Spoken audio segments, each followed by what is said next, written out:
हाँ, तो नमस्कार जी, कैसे हैं आप लोग? उम्मीद करता हूँ अच्छा होइएगा। तो आज की इस वीडियो में मैं क्लास 10th वाले स्टूडेंट्स के लिए हिंदी काव्य खंड को स्टार्ट करने जा रहा हूँ और काव्य खंड में फर्स्ट चैप्टर है और फर्स्ट चैप्टर में गुरु नानक जी के द्वारा 2 स्टैन्ज़ा लिखा गया है। तो स्टैन्ज़ा को मैं बाद में समझाऊँगा। सबसे पहले मैं आप लोग को गुरु नानक जी का परिचय समझा दे रहा हूँ। तो आप लोग गुरु नानक जी का परिचय समझिएगा क्योंकि परिचय से बहुत सारा क्वेश्चन बोर्ड में पूछा जाता है। तो आप लोग वीडियो में बने रहिएगा। अगर आप लोग को वीडियो अच्छा लगेगा तो वीडियो को एक लाइक कर दीजिएगा और साथ में चैनल को सब्सक्राइब जरूर कर लीजिएगा और आप लोग वीडियो को कंसंट्रेट होकर देखिएगा। तो चलिए स्टार्ट करते हैं। देखिए गुरु नानक जी का परिचय क्या है, चलिए पढ़ते हैं। गुरु नानक का जन्म 1469 में तलवंडी ग्राम जिला लाहौर में हुआ था। यानी यहाँ से 2 क्वेश्चन स्पष्ट बन रहा है। गुरु नानक का जन्म 1469 ईस्वी में तलवंडी ग्राम जिला लाहौर में हुआ था। तो एक क्वेश्चन ऐसे बोर्ड में आ सकता है, गुरु नानक का जन्म कब हुआ था? तो गुरु नानक का जन्म 1469 ईस्वी में हुआ था। आंसर खोज के मारिएगा। आगे है आपका एक क्वेश्चन ऐसा आ सकता है, गुरु नानक का जन्म कहाँ हुआ था? तो तलवंडी ग्राम जिला लाहौर में हुआ था। तो याद रखिएगा। आगे देखिए, आगे है आपका इनका जन्म स्थान नानकाना साहब कहलाता है। यानी ये क्वेश्चन बोर्ड में आ सकता है कि गुरु नानक जी का जन्म स्थान क्या कहलाता है? तो गुरु नानक जी का जन्म स्थान नानकाना साहब कहलाता है। आंसर खोज के मारिएगा आप लोग। आगे देखिए, आगे है आपका जो अब पाकिस्तान में है, यानी जो अभी कहाँ है अर्थात वर्तमान में कहाँ है? तो पाकिस्तान में है। आगे देखिए, आगे है आपका इनके पिता का नाम कालू चंद खत्री, माँ का नाम तृप्ता और पत्नी का नाम सुलक्षणी थी। यानी यहाँ से 3 क्वेश्चन स्पष्ट बन रहा है। तो 3 में से कोई एक क्वेश्चन बोर्ड पूछ सकते हैं। तो आप लोग ध्यान में रखिएगा, इनके माता का नाम कालू चंद खत्री और माता का नाम तृप्ता और पत्नी का नाम सुलक्षणी था। तो तीनों में से कोई एक क्वेश्चन पूछा जा सकता है। तो आप लोग ध्यान में रखिएगा। आगे देखिए, आगे है आपका इनके पिता ने इन्होंने व्यवसाय में लगाने का बहुत उद्यम किया किंतु इनका मन भक्ति की ओर अधिकाधिक झुकता गया। यानी गुरु नानक जी के पिताजी चाहते थे कि ये भक्ति नहीं करे, ये व्यवसाय करे अर्थात बिजनेस करे, लेकिन गुरु नानक जी नहीं माने। उनको बिजनेस में नहीं मन लगा अर्थात व्यवसाय में नहीं मन लगा, ये भक्ति की ओर निपुण हो गए। आगे देखिए, आगे है आपका इन्होंने हिंदू मुसलमान दोनों की समान धार्मिक उपासना पर बल दिया, वर्णाश्रम व्यवस्था और कर्म कांड का विरोध करके निर्गुण बाह्य की भक्ति का प्रचार किया। यानी गुरु नानक जी ये निर्गुण भक्ति करते थे। देखिए भक्ति 2 प्रकार के होता है, एक होता है आपका सगुण भक्ति। सगुण भक्ति किसे कहते हैं? तो देखिए सगुण भक्ति वो भक्ति होता है जो आप बोल बोल के करिएगा, जैसे सीताराम सीताराम कर रहे हैं तो ये आपका सगुण भक्ति हो गया। और एक होता है आपका निर्गुण भक्ति। तो निर्गुण भक्ति किसे कहते हैं? तो निर्गुण भक्ति उसे कहते हैं जो आप मन ही मन करिएगा, जैसे आप मन में बोल रहे हैं सीताराम सीताराम बोल रहे हैं अर्थात मन ही मन जपिएगा, तो वो आपका निर्गुण भक्ति होगा। और बोल बोल के करिएगा, जैसे बोल रहे हैं सीताराम सीताराम बोल रहे हैं, तो वो आपका सगुण भक्ति हो जाएगा। तो गुरु नानक जी कौन सा भक्ति करते थे? तो निर्गुण भक्ति करते थे, मन ही मन करते थे। आगे देखिए, आगे है आपका गुरु नानक व्यापक देशाटन किया और मक्का मदीना तक यात्रा की। यानी एक क्वेश्चन ऐसे पूछा जा सकता है कि गुरु नानक जी ने कहाँ से कहाँ तक की यात्रा की? तो मक्का से लेके मदीना तक की यात्रा की। आगे देखिए, आगे है आपका मुगल सम्राट बाबर से भी इनकी भेंट हुई थी। यानी एक क्वेश्चन ऐसे आ सकता है कि गुरु नानक जी को किन से भेंट हुआ था? तो मुगल सम्राट बाबर से भेंट हुआ था। आगे देखिए, आगे है आपका, आगे दिखाया क्या आपका गुरु नानक ने सिख धर्म का परिवर्तन किया। यानी गुरु नानक जी ने सिख धर्म का परिवर्तन अर्थात जन्म दिया। आगे देखिए, गुरु नानक ने पंजाबी के साथ हिंदी में भी कविताएं की। यानी गुरु नानक जी पंजाबी में तो कविताएं लिखते थे लेकिन इसके साथ साथ हिंदी में भी लिखते थे। आगे देखिए, इनकी हिंदी में ब्रज भाषा और खड़ी बोली दोनों का मेल है। इनके भक्ति और विनय के पद बहुत मार्मिक है। इनके दोहे में जीवन के अनुभव उसी प्रकार गूंथे हैं जैसे कबीर की रचनाओं में, लेकिन इन्होंने उलटवासी शैली नहीं अपनाई। जहाँ पर इम्पोर्टेंट बात होगा मैं आपको बता दूंगा।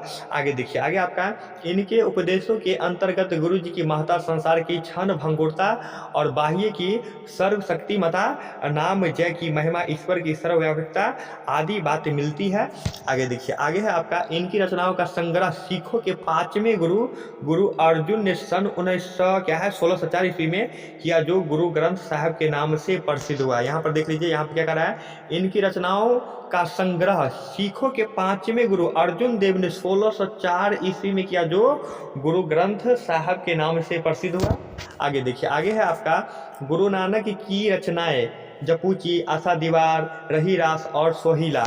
यानी क्वेश्चन आ सकता है कि आशा दीवार किन की रचना है, तो आशा दीवार गुरु नानक जी की रचना है। ये सारा रचना जो आप देख रहे हैं ना, जपूची, आशा दीवार, रही रास, सोहिला, ये सारा रचना जो है ये आपका गुरु नानक जी का है। तो इसमें फेमस कौन है, प्रसिद्ध कौन है, तो आशा दीवार। क्वेश्चन आता है आशा दीवार किन की रचना है, तो आशा दीवार गुरु नानक जी की रचना है।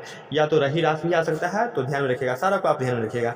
आगे देखिए, आगे है आपका सन 1539 में इन्होंने वाह गुरु कहते हुए अपना प्राण त्याग दिए। यानी ये क्वेश्चन तो ये आ सकता है, ये क्वेश्चन तय है कि सन 1539 में इन्होंने वाह गुरु कहते हुए प्राण को त्याग दिया। तो क्वेश्चन ऐसे आएगा, गुरु नानक जी ने क्या कहते हुए प्राण त्याग दिया, तो वाह गुरु कहते हुए प्राण को निछावर कर दिए।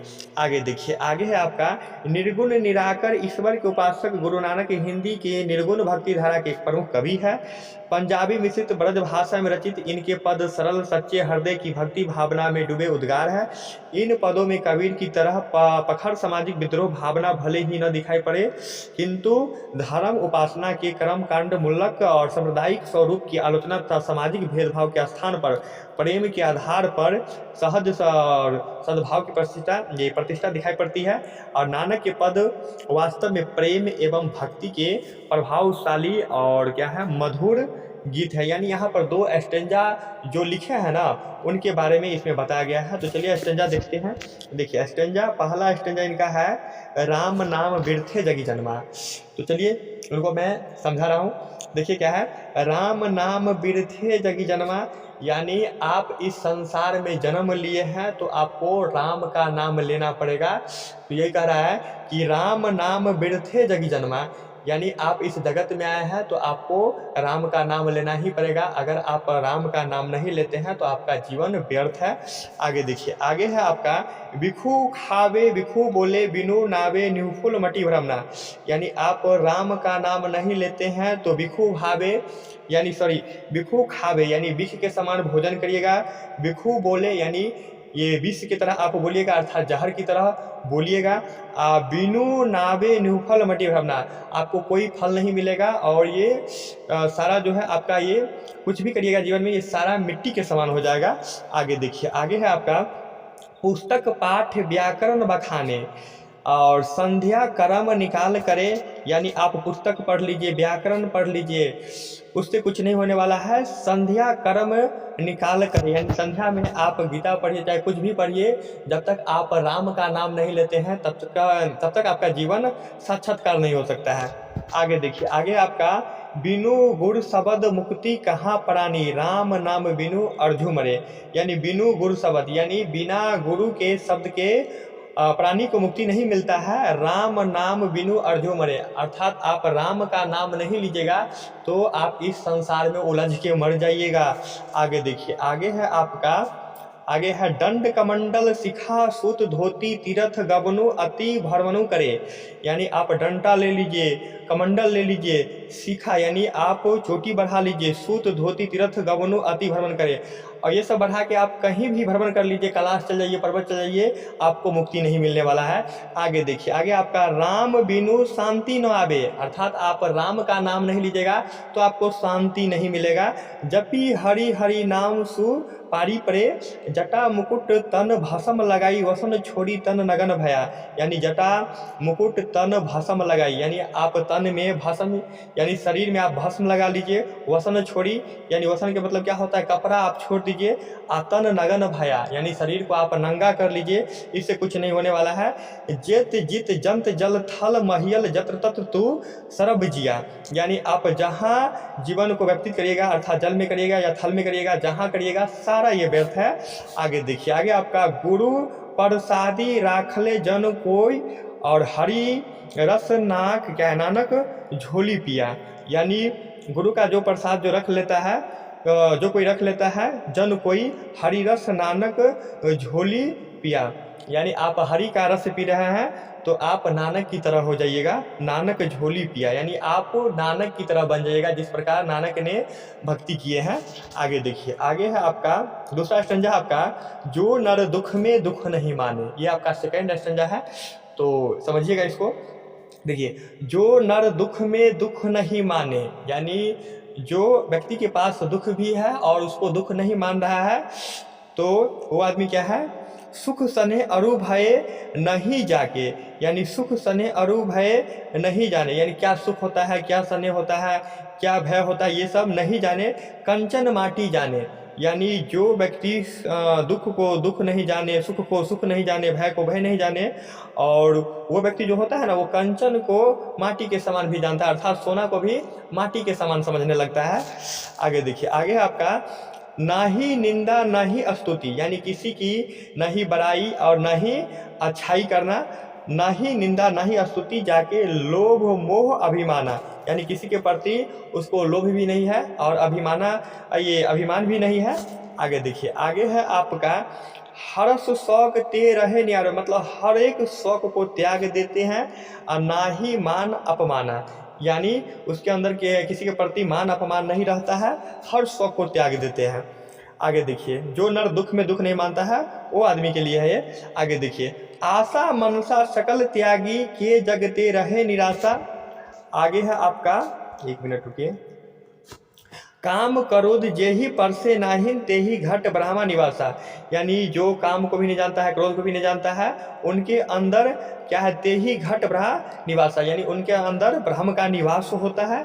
आगे देखिए, गुरु कृपा जेहि नर पर पे, यानी गुरु की कृपा जय है ना, जय ही नर पर पड़ जाता है, यानी जिस व्यक्ति पर पड़ जाता है, किन्हीं तीना यह जागतु पिछाने, यानी वो जो है जगत में क्या होते हैं, जागृति पिछाने, यानी वो जगत को पीछा छोड़ देते हैं।